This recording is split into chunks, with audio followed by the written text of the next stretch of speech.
Well, we've been at the local foodie festival and I'd had some satay chicken and Bianca wanted a sample, so of course I gave her a sample and then she started to feel unwell. We went home and she continued to feel unwell. She started to swell a bit, her lips and her eyes. She was still swelling up really badly, so I called the ambulance and 2 paramedics came and checked her over and said we need to take her down to the Batlow Hospital.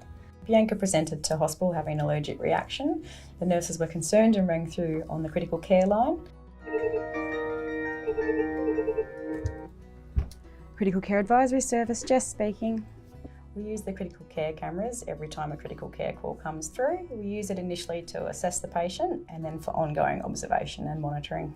The critical care doctor will join us online and start assessing the patient over the camera and begin treatment. They may ask us to teleconference in another specialties such as paediatrics or cardiology, and then a treatment plan will be made and the patient may be transferred to a specialist hospital. The doctor was able to look at Bianca through the critical care camera and assess that she still needed to be seen by some doctors in person. That was when we went by road ambulance to the Wagga Base Hospital. So when we got to Wagga, we were taken to the emergency department and 2 doctors were there waiting to meet us, and they brought Bianca in on the stretcher and the doctor checked Bianca over and he said, yes, that's fine. He said, but she will need to remain in Wagga Base tonight for observation because in rare circumstances sometimes they can have the reaction again.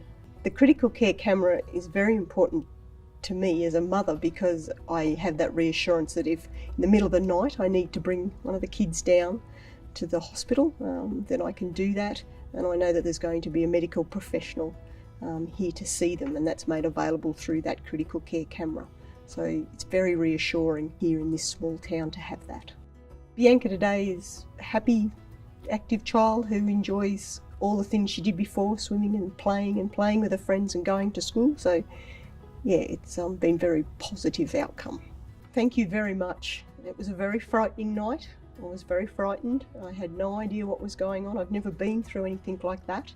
And everyone that I dealt with, from the paramedics to the nurses to the doctors, were all very, very professional. I'm very, very grateful for what they did that night.